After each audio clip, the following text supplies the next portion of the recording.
Well, I gotta talk about this. It seems Sony, in their future renditions of video games, are going to make them harder. But this isn't in the case that they're going to make them harder right off the bat, where you can choose your difficulty. They're going to make the game scale in difficulty in a new patent that has been placed in the patent office. Now, before we get fully into the video, do me a favor, like, share, subscribe, do all those fun things YouTube likes, comment down below to save $1.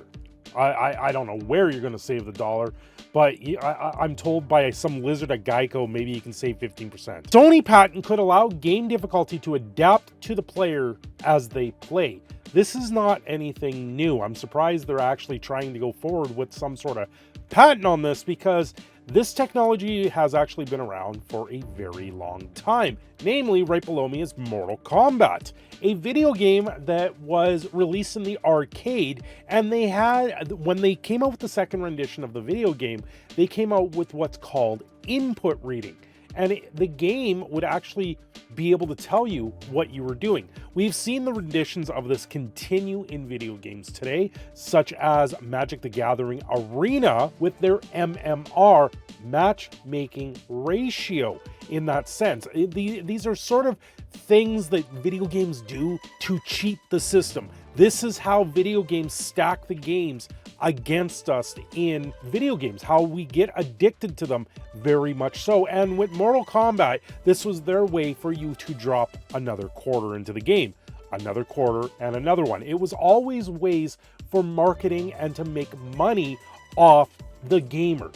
And why this patent is very scary in this sense. So now what's going to happen with video games? We have microtransactions, which are a big deal in video games. You have loot boxes, you have all these things where they're trying to get more money out of you. So if Sony is putting up a patent like this to make the games harder based on your skill level, it's to actually, in the future, to set up microtransactions to try and make more money off of your skill base. If you're very good at video games, they're finding a way to make money off that. That's absolutely horrific, and it's a very scary thought to see going forward. With games like the MLB, Major League Baseball, the show, where the success or failure of player is measured or reacted to as the game automatically adjusts its difficulty setting. This helps to prevent feelings of frustration from the game seeming too hard, as well as feeding feelings of boredom from the game seeming too easy.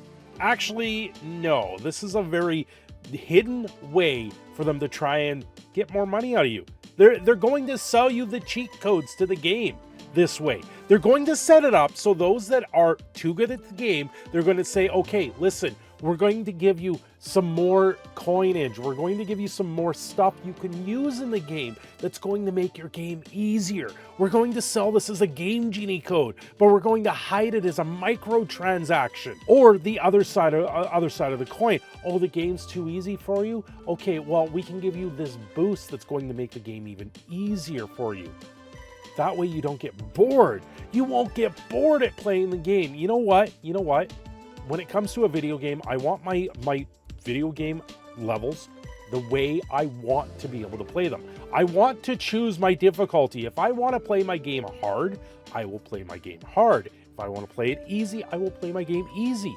But I don't want a game that's going to scale, especially a single person game where I'm just trying to get through and get the storyline and actually just get the experience of the game out of it. This is a cop-out and a way to try and bulk more money out of us. And it's absolutely going to be horrific. I gotta say, you know, this, yeah, sure, it sounds a little bit more conspiratory at this point, but it's not. Look at Magic the Gathering Arena. I played Magic the Gathering Arena. I had to give it up with the way the game actually cheats. The game literally is rigged against you. They will...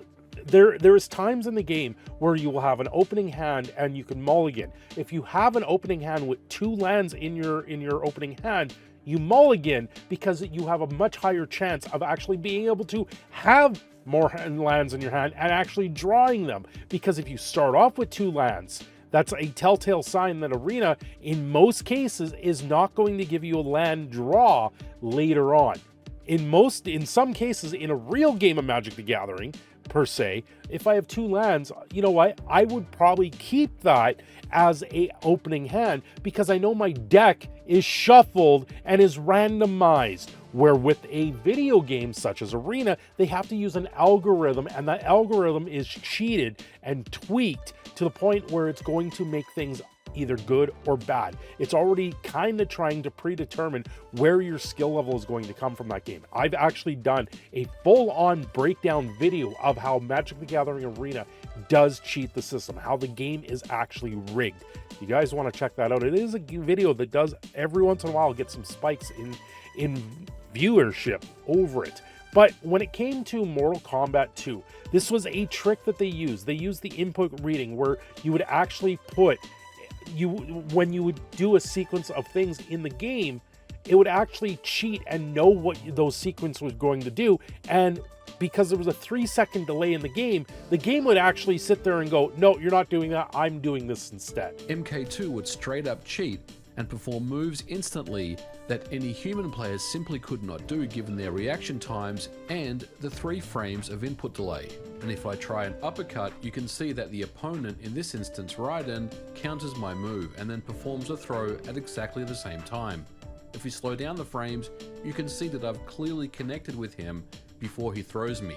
So these little hidden cheats have been in video games for a very long time. And so when it comes to Magic the Gathering Arena, I have a really bad taste in my mouth over that game, mostly because this happens while they're doing cash prizing for some of these tournaments, and people have learned how to really cheat the system in that sense, and that's why I just don't like it. And this is why I don't like the idea of this patent from Sony going forward, because we know it's going to be used against us as gamers. We're not going to get the experience we want out of our video games because now they're going to make the game harder, all in the essence to say, oh, we're alleviating boredom. I'm not bored of my video games. You make me a good video game that has good replay value, I'm going to play it over and over and over again.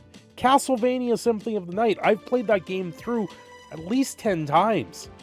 I still love to go back and revisit that game every once in a while. So there's no reason to try and put up a patent for this type of thing to say you're alleviating boredom and frustrations for a video game, other than to try and market it for a way to sell more items in a video game, just to give you the essence of not being so bored. Thanks for watching. I'm your Proud Canadian Phoenix Cineshadow. I'm signing off here. Have yourselves a great day, and don't forget to like and subscribe.